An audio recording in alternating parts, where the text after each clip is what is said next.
नमस्कार साथियों। आज हमारे इस ब्यूटीफुल सेशन में आपका बहुत स्वागत है, जिसमें आज हम डिस्कस करेंगे 15 जुलाई 2025 के राजस्थान करंट अफेयर्स।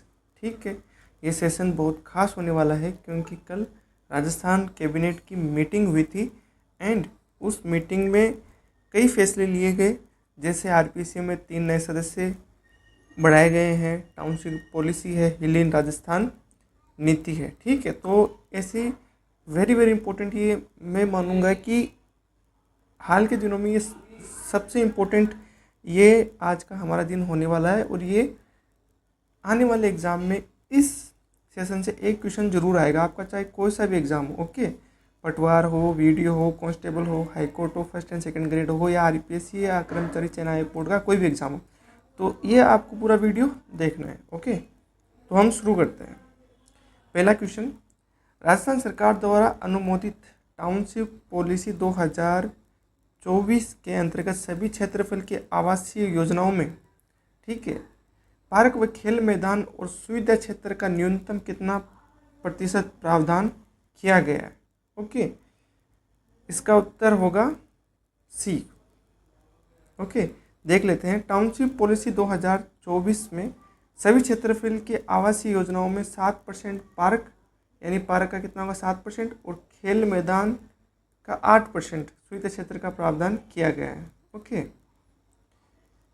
यानी 7% पार्क व खेल मैदान तथा 8% सुविधा क्षेत्र का प्रावधान किया गया है। इस नीति का उद्देश्य नगरीय क्षेत्रों में नियोजित विकास और सुविधाओं की उपलब्धता सुनिश्चित करना है। यानी दो उद्देश्य हैं, एक तो ऑर्गेनाइज विकास हो, यानी जैसे मान लो ये अपना गांव है, ठीक है, तो घर वगैरह ना ऐसे तरीके से बने, ठीक है, यहाँ पे पार्क हो जाए, यहाँ पे हमारे कन्वीनियंस का जो हो, मतलब यहाँ पे बाजार दुकानें वगैरह हो, मतलब ऑर्गेनाइज्ड हो। ऐसा नहीं कि भाई यहाँ दुकानें, यहाँ कुछ ऐसे, मतलब थोड़ा सा मतलब कन्फ्यूजिंग ना हो, थोड़ा सा ठीक हो, गवर्नमेंट के लिए भी सहूलियत और रहने वालों के लिए भी सहूलियत हो।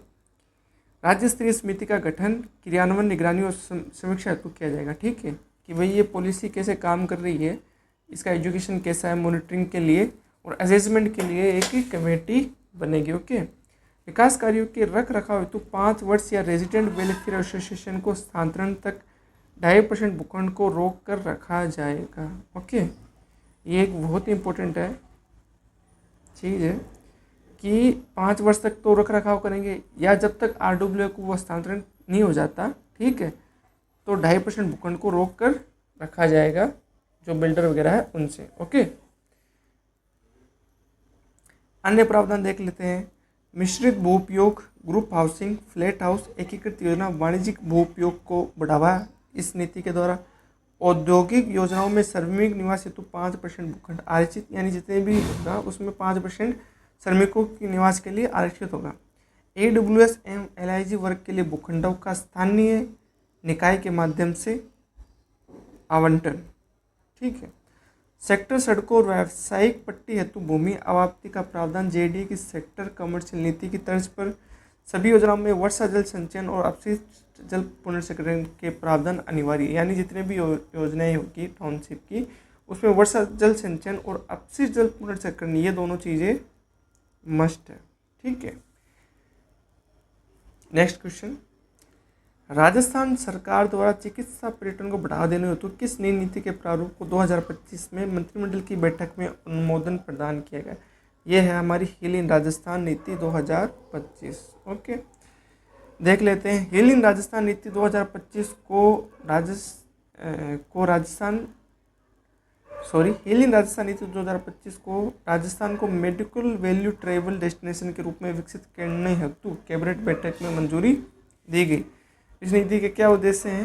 राजस्थान को विश्व स्तरीय स्वास्थ्य सेवाओं और आधुनिक स्वास्थ्य बुनियादी ढांचे से युक्त बनाना, स्वास्थ्य और पर्यटन को एकीकृत आर्थिक विकास, रोजगार सृजन और वैश्विक ब्रांडिंग को बढ़ावा देना। यानी अगर दोनों को स्वास्थ्य और पर्यटन को एकीकृत करने से मतलब ये है कि कोई आदमी मान लो बीमार है, ठीक है, तो वो ये सोचता है कि जैसे हम राजस्थान चलते हैं, राजस्थान में क्या है कि इलाज भी करा लेंगे और घूम भी आएंगे। ठीक है, ओके, दोनों पर्पज़ हो जाएंगे। नहीं तो क्या होता है ना, आदमी ऐसे पर्पज़ में होता है ना कि जैसे आदमी को घूमने का भी मन हो और उसको इलाज भी कराना हो, तो वो पहले इलाज को प्रायोरिटी देगा, और तो वो अगर राजस्थान में चिकित्सा सुविधाएं अच्छी नहीं होगी तो वो बाहर की तरफ जाएगा, राजस्थान में नहीं आएगा। ठीक है, मोटा मोटा ये इसका हिसाब है। अब इसके और प्रावधान देखते हैं। निवेशकों को रिप्स औद्योगिक विकास नीति एवं पर्यटन नीति के तहत प्रोत्साहन मिलेगा, यानी जितने भी औद्योगिक नीतियां हैं, ठीक है, राजस्थान इन्वेस्टमेंट प्रमोशन स्कीम्स है और पर्यटन नीति है, उतने जितने भी बेनिफिट है वो सब मिलेंगे निवेशकों को। पीपीपी मॉडल यानी पब्लिक प्राइवेट पार्टनरशिप मॉडल और वायबिलिटी गैप फंडिंग का भी उपयोग किया जाएगा। ठीक है, डिजिटल व तकनीकी प्रावधान, एमवीटी पोर्टल और मोबाइल ऐप का विकास होगा। टेलीमेडिसिन ऐप आधारित डायग्नोस्टिक्स, टेलीकंसल्टेशन और बहुभाषी हेल्पलाइन सेवाएं चलाई जाएगी। परंपरागत चिकित्सा प्रणाली जैसे आयुर्वेद, योग, यूनानी सिद्धा को बढ़ावा। एक समर्पित एमवीटी सेल की स्थापना एवं सेवा प्रदाताओं की प्रामाणिकता सुनिश्चित की जाएगी। Okay, next question. राजस्थान सरकार द्वारा वर्ष 2025 में किस उद्देश्य से सिटी गैस डिस्ट्रीब्यूशन यानी सीजीडी नीति का अनुमोदन किया गया? यह है गैस आधारित अर्थव्यवस्था को बढ़ावा देने हेतु। राजस्थान सरकार ने सिटी गैस डिस्ट्रीब्यूशन सीजीडी नीति 2025 को गैस आधारित अर्थव्यवस्था को बढ़ावा देने हेतु कैबिनेट बैठक में स्वीकृति दी। इस नीति के तहत राज्य में कार्बन उत्सर्जन को कम करने और प्राकृतिक गैस को स्वच्छ, सुरक्षित और सुलभ बनाने का लक्ष्य है। ठीक है, पीएनजी और सीएनजी नेटवर्क का छोटे शहरों और नगरों में विस्तार किया जाएगा। नीति से सीजीडी इंफ्रास्ट्रक्चर में निवेश को प्रोत्साहन मिलेगा। सीजीडी कंपनियों को अनुमति, भूमि आवंटन, अनुमोदन की प्रक्रिया को सरल और समयबद्ध बनाया गया है। सीजीडी पोर्टल भी विकसित किया जाएगा।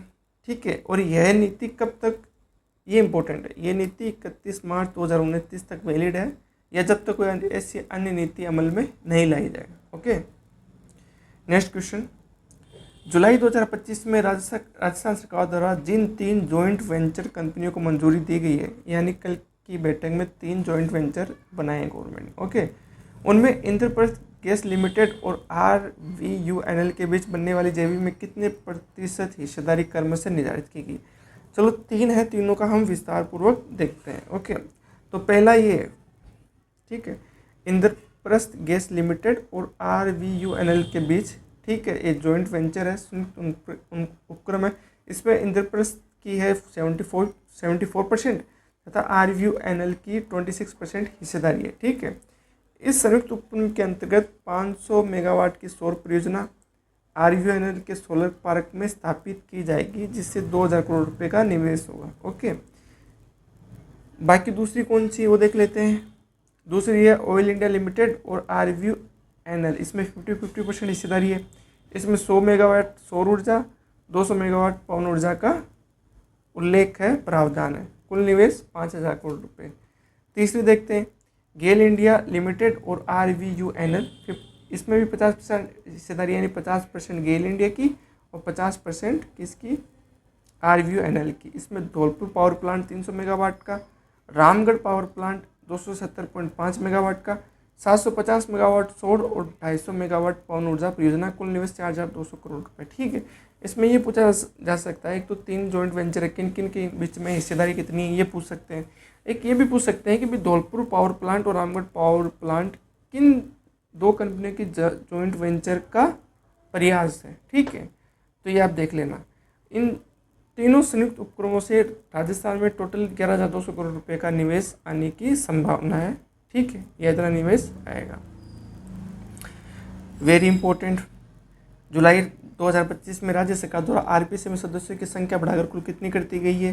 पहले 7 थी, ठीक, अब 7 नहीं, अब कितनी है? 10 है। ओके, अब कार्य की अधिकता को देखते हुए कि भाई काम ज़्यादा है, हमारे नए RPC चेयरमैन है, ठीक है, UR साहू।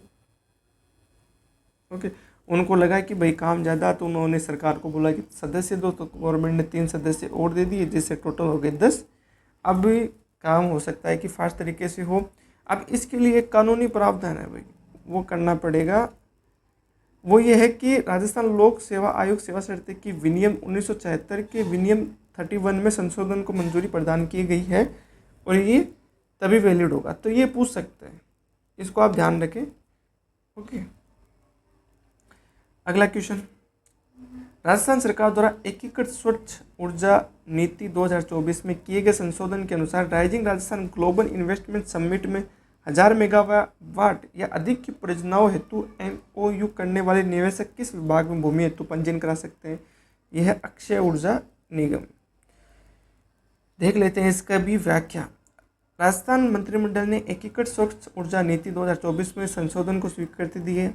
यह संशोधन उन निवेशकों को लाभ देगा जिन्होंने rising Rajasthan global investment summit के तहत 1000 मेगावाट या उससे अधिक की अक्षय ऊर्जा या ग्रीन हाइड्रोजन परियोजनाओं के लिए MOU किए हैं और जिनके पास PPA या कनेक्टिविटी उपलब्ध नहीं है। ऐसे निवेशक अब राजस्थान अक्षय ऊर्जा निगम में भूमि हेतु पंजीयन और शुल्क जमा करा सकेंगे।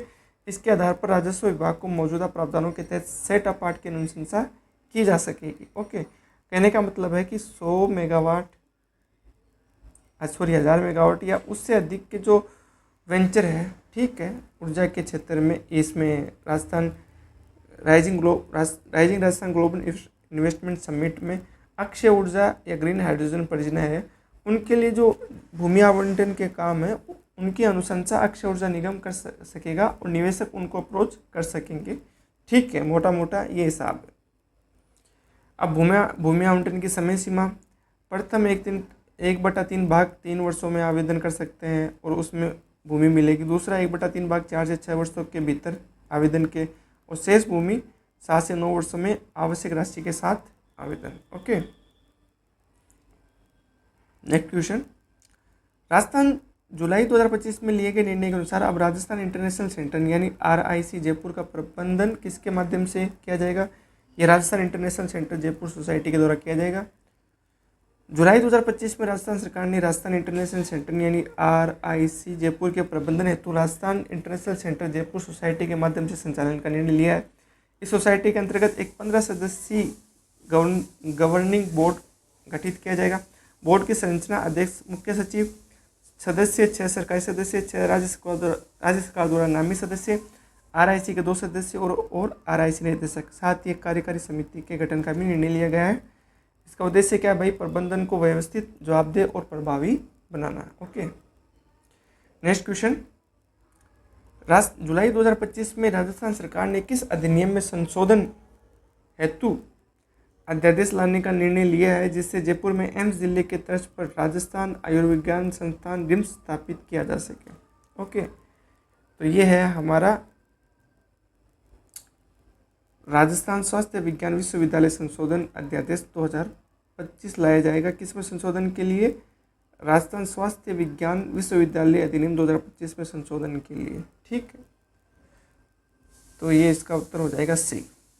ठीक है, यह संशोधन Rajasthan institute of medical sciences Jaipur की स्थापना हेतु आवश्यक है। यह संस्थान एम्स नई दिल्ली की तर्ज पर एक स्वायत्तशासी यानी ऑटोनोमस संस्था के रूप में विकसित किया जाएगा।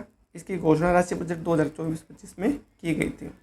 यह हमारा आज का आखिरी क्वेश्चन। जुलाई 2025 में राजस्थान सरकार ने प्रक्रियाधीन भर्ती में रिक्तियों की संख्या में अधिकतम कितने प्रतिशत का वृद्धि की अनुमति देने का निर्णय किया है? 100%। यानी मान लो LDC की कोई वैकेंसी आई और पद हो उसके 8650। ओके, अब विज्ञप्ति आई जुलाई में, कोई भी ईयर हो, एग्ज़ाम हुआ दिसंबर में, ठीक है, और रिजल्ट आते थे अगले साल की जुलाई आ गई। अब चूंकि 1 साल हो गया, ठीक है, डिपार्टमेंट ने जुलाई इसके हिसाब से मतलब दी थी, 1 साल में बढ़ोतरी होगी और मान लो इतने पद दोबारा रिक्त हो गए। हालांकि ऐसा होता नहीं है, लेकिन एग्जाम्पल से समझ लीजिए। तो अगर राज्य सरकार चाहे तो वो 8650 जो 1 साल में जो पद बढ़े हैं उनको भी इंक्लूड कर सकती है। ठीक है, तो ये दोनों मिला के जो होगा उसके हिसाब से फाइनल परिणाम जारी किया जाएगा और इतने बच्चों को मिलेगी। ठीक है, तो ये एक अच्छा प्रावधान है और बच्चों के लिए भी इससे काफ़ी राहत मिलेगी। ठीक है, तो ये था आज का सेशन। उम्मीद करता हूँ कि आपको समझ आएगा। ठीक है, बने रहिए हमारे साथ, मिलते हैं अगले सेशन में। तब तक के लिए बाय बाय।